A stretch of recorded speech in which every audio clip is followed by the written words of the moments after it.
Hello YouTube, Brocky3 here, back with another kicking action figure review. Today's review is over the return of Marvel Legends Daken, or Masked Wolverine. Or Dark Wolverine, sorry, Masked Daken, Dark Wolverine.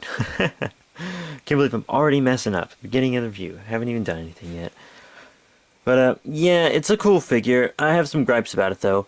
But it was given to me by my girlfriend and her brother. I was talking to him about it one day, and it was present time, I guess. So she picked me up that when she went like on vacation or on a family trip or something, and they saw it and they were like, "Hey, B3 would love that."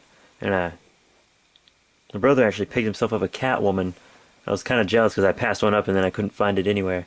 Luckily, Steven found me one at Walmart, but not Walmart, Kmart. Oh, rambling. Okay, rambling. Gotta stop that.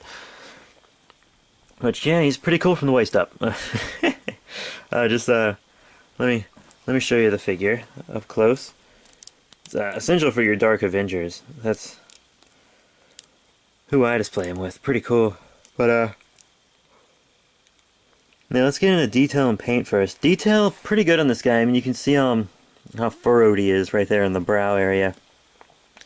Angry, he's got his wide eyes, and the paint's actually pretty good on this head sculpt. I like it.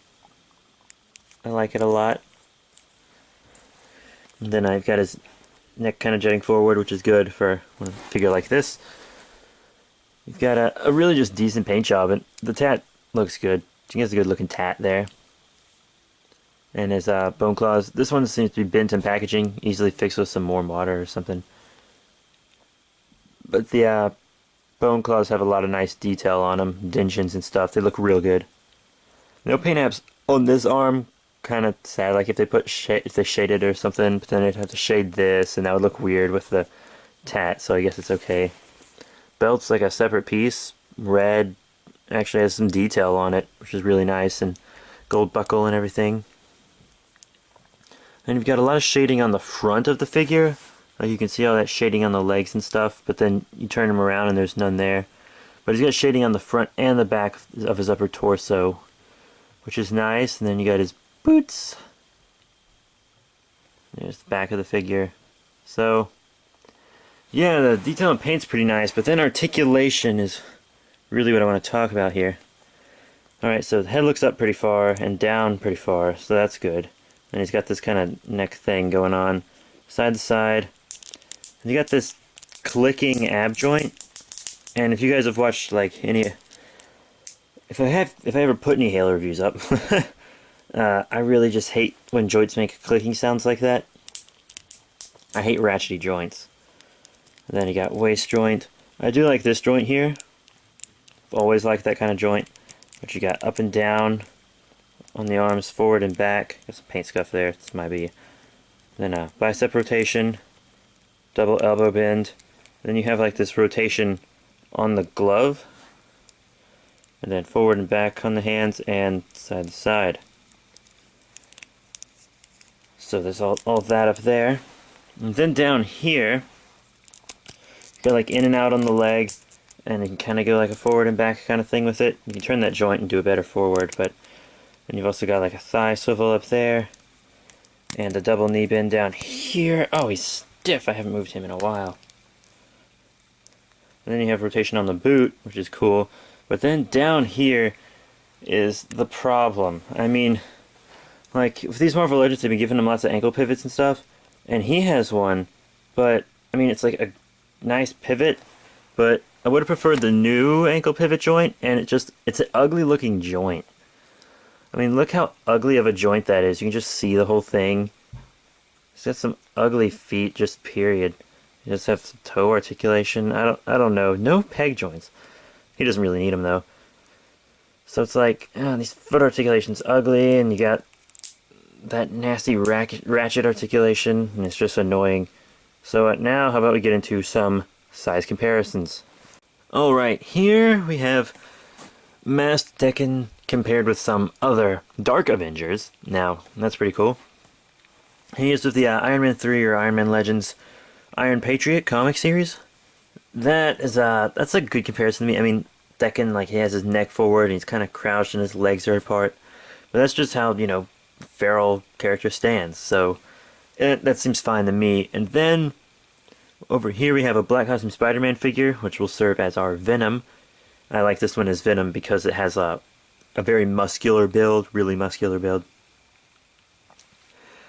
And I guess that's kind of an opinion thing. I mean, he seems to be a little too short, but when you get him in like a Spidey pose, then it would probably be a lot better, you know? Now here's Daken with some larger characters.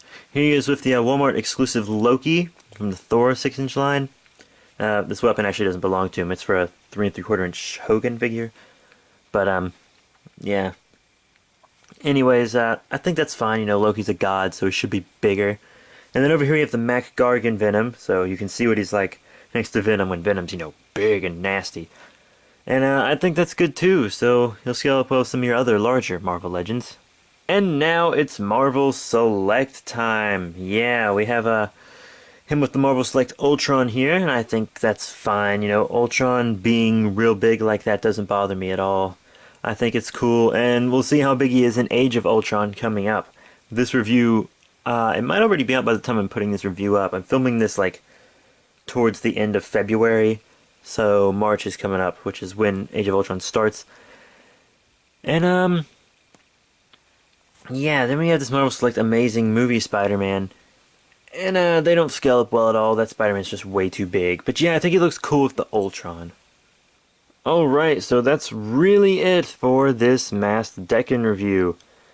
So, what's my final thought on the Marvel Legends Dark Wolverine figure? Well, it's pretty neat. I mean, you need it for your Dark Avengers. You really just need it for your Dark Avengers. But I'm not entirely sure how comic accurate it is, because I think his claws were metal by the time he got to Dark Avengers, by the time he had this costume. I can't be too sure. I plan on picking up Dark Avengers Volume 1 this week, so we'll see. And he's just a really nice figure, but I really just hate the ugly foot articulation down there, but especially by the ankles, and his feet just look really like flat. They just look bad. And then he has this ratchety diaphragm joint. It's just not too great. But, you know, paint apps for the most part are good. He scales up well with other figures. I mean, he's an okay figure to have, and if you're in the Dark Avengers, you really just do need him for your team. So, I'm gonna give this Daken figure 3 out of 5 stars. I mean, I really don't think he deserves any higher than that. But, you know, he's not a bad figure, way to start out Marvel Legends anew. I mean, I guess it's alright. But, yeah, that's really it. If you want to pick up some cool figures and comics and games and stuff, you can check out mycomicsplus.net. They are currently sponsoring me. There's a link to their website in the description below, as well as a coupon code, Godzilla and Gigan 10 with a numerical 10, get you a % off on your purchase. And if they don't have what you're looking for, just message them, and I'm sure they can get it for you. They do it for me all the time. And excuse me. And I also have cool links down there, like my Facebook and Twitter, so you can check those out. Follow me on Twitter, I'll follow you back. Perhaps not instantly, but I will. And just lots of cool stuff down there. And there's more reviews you can go check out. And also I got more reviews coming up, so be sure to rate, comment, and subscribe. Tell me what you think. So, yeah, that's really it for this guy, and I will see you all later.